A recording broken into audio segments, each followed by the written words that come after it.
जय हिंद दोस्तों, मेरा नाम डीके जी हुआ। अब यहाँ पर गर्दनी असल धरना प्रदर्शन पे हम आए हुए हैं। ज्यादा कहने सुनने की बात नहीं है। अब क्या कहें, दिल से तो अब रोने की बारी आ गई है। क्या इन लोग से बात करते हैं कि क्या चाहते हैं ये लोग और क्या सोचते हैं। कितना दिन से ये लोग यहाँ पर पड़े हैं, तो पूछते हैं कि क्या हाल होगा आगे, क्या सोच रहे हैं, आगे का क्या है आपका। इतना दिन से धरना प्रदर्शन है, जनवरी आ गया, 2024 में आप इंटर कर गए, है ना। देखिए, हम लोग को तो माननीय मुख्यमंत्री जी से स्कूल में तो आपको जाना पड़ेगा झंडा उत्तोलन करने के लिए। माननीय मुख्यमंत्री से बहुत हम लोग आशा थी कि जब वो सरकार में पहली बार आया 2005 से 6 में, उसमें उसी आया हम लोग बहाली निकल गया। और पूरी सरकार के जो साक्षात्कार से लेकर के सारा चीज 11 सदस्य टीम के द्वारा चयन किया गया और रोस्टर किया गया, हम लोग सभी ट्रेंड है। तो मुझे लगा कि माननीय मुख्यमंत्री बहुत अच्छा काम बिहार में काम करेंगे और काम किए भी। लेकिन हम लोग के दिव्यांग बच्चों के जो शिक्षक हैं, विशेष शिक्षक, उनके लिए उन्होंने कुछ नहीं किया, सिर्फ बस बहाल करके रोड पर छोड़ दिए हैं। ये तो कुत्ता बिल्ली की तरह बात हो गया है, बस जन्म दे के रोड पर छोड़ दिए। वही हाल हम लोग की स्थिति है। आज हम सड़क पर हैं, हम लोग 52 दिन से हम हड़ताल पर हम लोग हैं। अब हमको लगता है कि जीवन में सबसे बड़ी गलती हमने की कि हमने ये कोर्स कर लिया।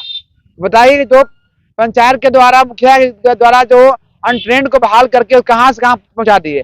हम लोग ऑलरेडी पहले से BA MA कर PhD करने के बावजूद भी हम लोग B.Ed है, D.Ed है, M.Ed है, और उनको आपने भारतीय पुनर्वास परिषद से पंजीकृत भी हम लोग हैं। उसके बाद भी पूरे देश में आप घूम कर रहे हैं कि बिहार में बाहर नीतीश कुमार हैं, और हम मानते हैं और अच्छा काम किया, लेकिन दिव्यांगता के क्षेत्र में उन्होंने कोई काम नहीं किया। क्योंकि हमको ट्रेंड होने के बावजूद भी हम लोग 18 साल काम करते हो गया, आज हम लोग कुछ नहीं किया। माननीय सर्वोच्च न्यायालय के आदेश का लोक में विशेष शिक्षक के बहाली के लिए आपने निकाला भी, और हाई स्कूल पर आपने बहाली भी कर लिया, और 1 to 8 के लिए बहाली की प्रक्रिया शुरू कर दी है। हम लोग के लिए आप किनारे छोड़ दिया आपने। जब आपके पास एक भी विशेष शिक्षक नहीं थे, उसमें हम लोग काम किए। और जब हम लोग लड़ाई लड़ रहे सुप्रीम माननीय सर्वोच्च न्यायालय में, आदेश का लोक में आप वैकेंसी निकाला और हम लोग आप छोड़ दिए, कहाँ का न्याय है। हम लोग 50 प्लस हो गए, हम लोग कहाँ जाएंगे। तो आप पूरे देश में ढिंढोरा पीट रहे हैं, विकास बिहार में विकास कर रहे हैं, और बिहार में हम विशेष शिक्षक सड़क पर हैं, आप परिवार चलाने के लिए अब भीख मांगने होता है। अब हम लोग भीख मांगना मजबूरी हम लोग हो गई है। चलिए, आपका सरकार के प्रति क्या सरकार अब ऐसे नहीं सुनेगी। हम लोगों ने ईमानदारी से सोचा, शांतिपूर्वक सोचा कि बैठ कर करके सरकार जो है हम लोग की बात को मान ले, लेकिन अब हम लोग को उग्र होना पड़ेगा, रोड पे आनी पड़ेगी, चाहे वो भिक्षाटन करना पड़े, चाहे रोड पर हंगामा करना पड़े। जब सरकार को सही चीज पसंद ही नहीं आती है, तो हम लोग गलत ही रास्ता अपनाएंगे और गलत ही करेंगे, और क्या कर सकते। यही सोचते हैं कि आज 52वां दिन हो गया, और आज तक हम लोग की वही दशा है जो पहले दिन थी। आज तक ठीक है, हम लोग बहुत तरह से प्रयास किए सबसे मिलने का, सब विभाग में जाके अपनी बातों को रखने का, लेकिन अभी तक कोई उसका निष्कर्ष नहीं निकला है। तो कहना यही चाहते हैं कि जब बिहार में 2006 में बिहार ये समावेशी शिक्षा की जब नींव डाली गई थी, उस समय से लेके आज तक हम लोगों ने अपने समावेशी शिक्षक जितने भी हैं, विशेष शिक्षक, सभी लोग मिलके इस समावेशी शिक्षा का जो नामक पौधा था, इसको हम लोग सींच के कड़ी मेहनत करके दिन रात की सेवा करके, और इसको हम लोगों ने आज एक वृक्ष का रूप दिया है, विशाल वृक्ष का, जिसमें कि कहा जाता है ना कि समय आए तरुवर फले के तक सींचो नीर। तो आज तक जो हुआ है, और इसे हम लोग ने वृक्ष का रूप दिया है, और आज जब सुप्रीम कोर्ट से ऑर्डर आ गया है, हम लोग के सर्वेक्षण और इतने कड़ी मेहनत के पश्चात जब इतना आंकड़ा प्राप्त हुआ है, तो सुप्रीम कोर्ट जब आदेश निकाली है कि इन लोग को भी सामंजन किया जाए, और जब विशेष शिक्षक का पद आया हुआ है, तो ये सही समय है कि तक सींचो नहीं। ठीक है, हम लोग बहुत तपस्या किए, मेहनत किए, और ये सही समय है जो हम लोग को इसमें सामंजन किया जाए। तो सरकार से यही मांग है कि हम लोग का सामंजन मजबूर कर रही है कि हम लोग उग्र ढंग से हड़ताल करें, और जिस लक्ष्य के लिए हम लोग यहाँ बैठे हैं, उस लक्ष्य को प्राप्त करके ही हम लोग लौटेंगे, चाहे उसके लिए कुछ भी करना पड़े। कि हमारा समंजन हो जाए, लेकिन सरकार हमारी बातों पर ध्यान नहीं दे रही है, सुनती नहीं। इतना दिन हो गया तो कैसे क्या होगा। इतना दिन हो गया है, फिर भी हम उम्मीद किए हुए हैं कि हमारा समंजन हो जाए, और उसी उम्मीद को लेकर के हम यहाँ धरना स्थल में अड़े उम्मीद पर यहाँ पर तो बहुत लोग आते हैं, कितना बार धरना प्रदर्शन पे आए गए, लेकिन कहाँ कुछ होता है। हाँ, कुछ सुनती नहीं सरकार। बातों को ध्यान नहीं देती है, और हमारी बातों पर सरकार ध्यान दे, सुने। हम लोकतंत्र के चौथे स्तंभ को बताना चाहते हैं कि आज हम लोगों का 52वां दिन हो गया। उसके बाद भी हम लोगों ने जगह जगह सारे राजनीतिक कार्यालयों के प्रवक्ता और आयोगों में और अपर शिक्षा सचिव से भी मिलकर अपनी मांग को हम लोगों ने बता दिया है। हमारा मांग सामंजन है, सिर्फ एक ही मांग है और हम सामंजन चाहते हैं। अब अन्याय की पराकाष्ठा लोग डाक चुके हैं। अब हम लोग जो है अपना जीवन न्यौछावर कर देंगे अगर हम लोगों को सामंजन नहीं हुआ कि तो। ये मैंने देख लिया है कि विनती से कुछ हासिल नहीं हुआ तो अभय की नीति को हम अपनाना सोच लिया है। उसके लिए जान लेनी पड़े या देनी पड़े। मतलब कि जान लेनी या देनी पड़ी, इसका कहने का मतलब क्या है? कहने का मतलब क्या है, हम जिंदा नहीं रहेंगे तो उनको भी जिंदा नहीं रहने देंगे जो ये चाहते हैं कि अब मेरी ही सत्ता है और मेरी ही सत्ता रहेगी। चलिए, अब क्या चाहते हैं? समावेशी शिक्षा के बारे में मीडिया कर्म किसी नेता से जब पूछती है तो सामान्य शिक्षक का गाल बजाने लगते हैं। सामान्य शिक्षक को बहाली कर रहे हैं, सामान्य शिक्षक को इतना कर दिए। हम लोग पूछते हैं कि विशेष शिक्षक के बारे में उन लोग बताए।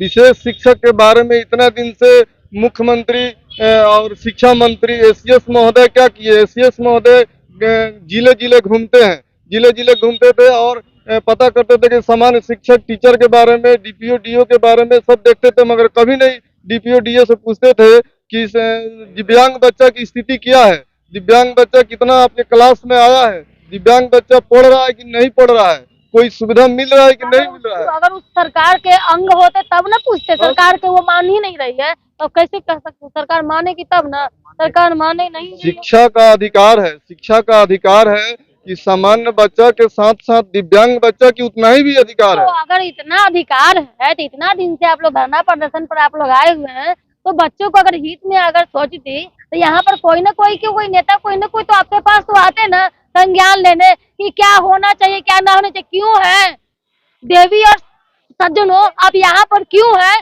जो मेरे जो बच्चे जो हैं दिव्यांग बच्चे, वो मतलब कि अब उनका पढ़ाई डिस्टर्ब हो रहा है। असामान्य बच्चे तो 2 दिन 3 दिन में तो रिकवरी कर लेंगे, लेकिन उन लोगों का थोड़ा टाइम ज्यादा लगता है। क्यों है? कोई ऐसा क्यों क्यों क्या कब कैसे किसी ने पूछा? आया किसी ने? मुख्यमंत्री और शिक्षा मंत्री और एसीएस यहाँ पर आया कोई? नहीं कोई नहीं आया। आज क्यों क्या कैसे कब क्या पूछा कर? नहीं, कुछ नहीं पूछा गया अभी तक और हम उम्मीद करते हैं कि आएंगे, लेकिन हम लोग कल प्रयास कर रहे हैं कि जदयू कार्यालय का घेराव करेंगे। क्या बोल रहे हैं? किसी दार्शनिक ने सही कहा है कि सत्ता का ताज जब सर पर चढ़ता है तो टेढ़ी गर्दन भी सीधी हो जाती है। ये तो उनका अहंकार हुआ, ये तो उनका अहंकार हुआ।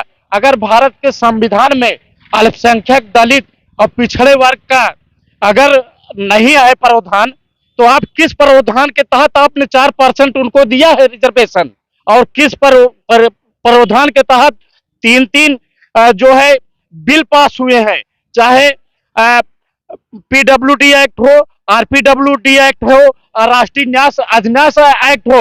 ये तीनों एक्ट जो है राज्यसभा और लोकसभा से पास हुए हैं।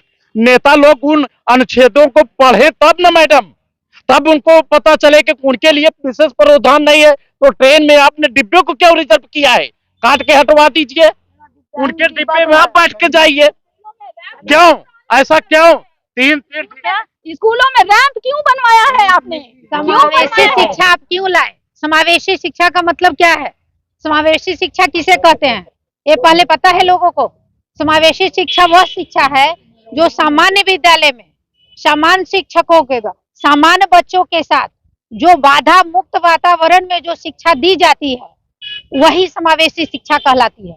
अब इसका परिभाषा आपने किताब पर लिख दिया, विद्यालय में लिख दिया, लेकिन वहां पर दिख नहीं रहा है। तो इसमें सरकार कैसा है या हम लोग क्या संवेदनहीन है? उसको कुछ पता ही नहीं है, बैठ गया है वहां तख्ता पर। लेकिन समावेशी शिक्षा क्या है, बच्चे क्या है, दिव्यांग बच्चे क्या है, उनके कार्य क्या है, उनसे उनको पता ही नहीं है। तो वो गलत है कि हम गलत है? किस प्रकार का दिव्यांगता? 21 तरह की विकलांगता का भी जो है बिल पास हुआ लोकसभा राज्यसभा में, आरपीडब्ल्यूडी एक्ट मैडम 2016 में। ये तो अभी करंट है, तो उस पर काम होना चाहिए। बाकी हम लोग 52 दिन से आपके आशा और विश्वास में बैठे हैं कि आदरणीय मुख्यमंत्री महोदय जी जो सुशासन बाबू के नाम से जाने जाते हैं और जो रोजगार देने की गारंटी देते हैं आदरणीय उप मुख्यमंत्री तेजस्वी जी, और जो शिक्षा के जगत में क्रांति लाए हैं लेकिन सामान्य बच्चों के संबंध में लाए हैं, विशेष बच्चों को नहीं लाए हैं। तो अपर शिक्षा सचिव जी से भी हम लोगों ने आवेदन दिया, 2 बार वार्ता हुई, उनसे भी कहना चाहेंगे कि आप उन बच्चों के शिक्षकों के प्रति और बच्चों के प्रति संवेदनशील हो जाइए और बाकी भारत सरकार का जितना बजट आता है उसी में हमारा सामंजन भी हो जाएगा, हमें सम्मानजनक वेतन भी मिलेगा, हम उन बच्चों को, अपने माँ बाप को, अपने परिवार और पत्नी का पालन भी सही कर पाएंगे। और 200 एक प्रखंड में जो 3 से 18 साल के बच्चों पे आप कार्य करवाते हैं, बीपीएससी और नियोजित शिक्षक को हम लोगों को प्रशिक्षण दिलवाते हैं, हम लोग साइकिल से जाते हैं, हम लोगों के लिए भी एक सुगम साधन हो जाएगा। और उन विद्यालयों में चाहे प्रशिक्षण के रूप में चाहे सर्वे के रूप में 21 तरह के कार्य दिए जाते हैं, उसको हम लोग भी सुगम ढंग से कर पाएंगे। नहीं तो हम लोग यहीं पे अपना जान देंगे। हम लोगों के पास अब दधीच की तरह बचा क्या है? हम लोगों का हाड़ मांस है और रक्त है, और इसको भी हम यहाँ पे राजधानी में दे के चले जाएंगे।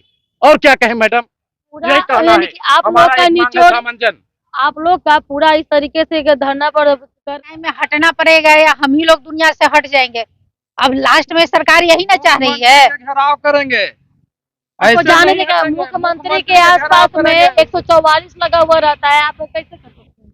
144 लगल है तो हम लोग 144 हटाने का भी काम जानते हैं कैसे हटेगा से। हम लोग उसको बैठने नहीं देंगे, कुर्सी पर से खींच के हटावेंगे।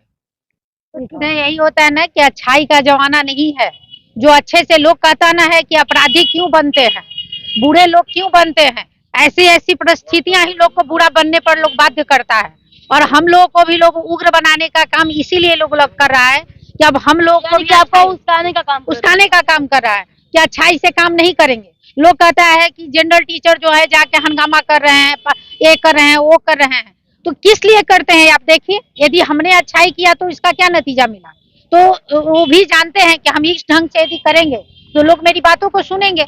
तो अब लास्ट में हम लोग के पास भी वही निदान है, हम लोग भी वही करेंगे। क्या करेंगे मैडम, क्या होगा आगे का? बिल्कुल, अभी इससे क्या बताएं हम लोग की क्या हम लोग के दिल में अब जोश इतना है, अभी अंदर से इतना गुस्सा है, इतना आक्रोश है कि क्या क्या करें। हम लोग को तो अब बहुत जल्दी अब उग्र प्रदर्शन अब करना होगा। अब हम लोग बाध्य हो गए हैं उग्र प्रदर्शन। इन लोग पूरा बाध्य हो गए हैं। अब जो देखते होंगे ना कि अति का जो अंत होता है तो आदमी कुछ भी कर सकता है। तो बस देखिए ये लोग का क्या कह रहे हैं, आगे क्या होगा। और देखिए नया साल आ गया है, नया साल में इन लोग क्या क्या करते हैं और सरकार क्या सोचती है। ऐसा नहीं है कि सरकार के पास आप लोग का कानों खबर नहीं है, सब चीज पता है उन लोगों को। लेकिन अब देखिए किस बात की दिक्कत होगी।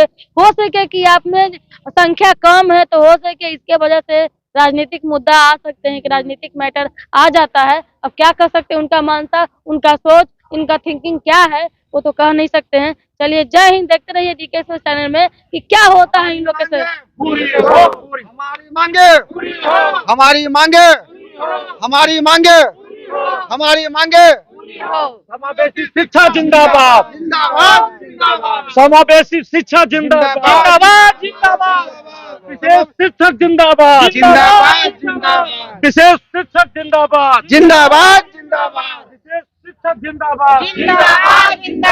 हमारी मांग पूरी हो, हमारी मांग पूरी हो। जोर जुल्म के टक्कर में संघर्ष हमारा नारा है, जोर जुल्म के टक्कर में, जोर जुल्म के टक्कर में इनकलाब जिंदाबाद, इनकलाब जिंदाबाद, इनकलाब जिंदाबाद। सामंजन हो हमारा, हमारी एक ही मांग, सामंजन हो। चलिए जय हिंद, इनका एक ही मांग हो, समंजन हो, जल्द से जल्द हो। नहीं तो हम आगे क्या कर सकते हैं ये अब समझते हैं ना कि किसी का माइंड पर किसी का थोड़े अथी है, दबाव है, कोई प्रेशर है, कुछ भी कर सकता है। और आगे क्या होता है देखते रहिए डीके चैनल। जय हिंद।